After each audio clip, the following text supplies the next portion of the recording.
តម្លៃត្រឹមតែ$88ពុកម៉ែបងប្អូនទទួលបានអីវ៉ាន់ច្រើនមុខមែនទែនពុកម៉ែបងប្អូនណាបាទពុកម៉ែបងប្អូនទទួលបានជាមួយនឹងប៉ុស្សា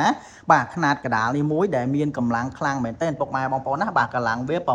680អេសបាទអាចផ្សារបានធូប3លី2ចុះក្រោមមិនថាដាច់ក្រាស់ដាច់ស្ដើងពុកម៉ែបងប្អូនយកទៅប្រើប្រាស់បានដូចគ្នាហើយយកទៅផ្សារមួយថ្ងៃពេញក៏មិនមានបញ្ហាដែរពុកម៉ែបងប្អូនណាធានាគុណភាពជូនពុកម៉ែបងប្អូនយើងមួយឆ្នាំពេញលើការជួសជុលដូរគ្រឿងប្រឡាក់គិតថ្លៃតែម្ដងហើយប៉ុស្សានេះគឺជាផលិតផលជប៉ុនសុទ្ធ100%តែម្ដងពុកម៉ែបងប្អូនណាគេវាយស្តង់ដារជប៉ុននៅលើតួម៉ាស៊ីនវាតែម្ដងពុកម៉ែបងប្អូនបាទជា model ម៉ាក Bunchi ពុកម៉ែបងប្អូនទិញទៅទទួលបានជាមួយនឹងប៉ុស្សាមួយទទួលបានជាមួយនឹងបាំងការពារមុខនិងទទួលបានជាមួយនឹងខ្សែម៉ាស់ខ្សែផ្សាបញ្ជាក់ពុកម៉ែបងប្អូនខ្សែផ្សាប្រវែងវា10ម៉ែត្រខ្សែម៉ាស់ប្រវែង3ម៉ែត្រប្រភេទខ្សែវែងពុកម៉ែបងប្អូនណាហើយទទួលបានជាមួយនឹងច្រាសរដែកមួយទៀតពុកម៉ែបងប្អូនគឺល្អប្រើប្រាស់មែនទែនហើយនឹងទទួលបានជាមួយនឹងបាទស្វានបុក3តង់ហើយស្វានបុក3តង់នេះពុកម៉ែបងប្អូនចង់ស្វានទៅមុខក៏បានទៅក្រោយក៏បានហើយស្វាន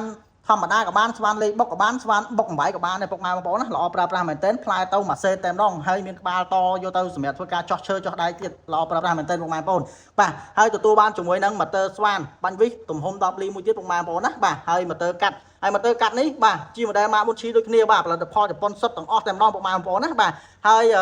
កម្លាំងវាគឺខ្លាំងមែនទែន700វ៉ាត់ពុកម៉ែបងប្អូនគឺល្អប្រើប្រាស់មែនទែនប្រើយូរអត់ឆាប់ក្តៅអត់ឆាប់ខូចទេហើយម៉ូទ័រទាំងអស់នេះគឺសិតសឹងជាបាទ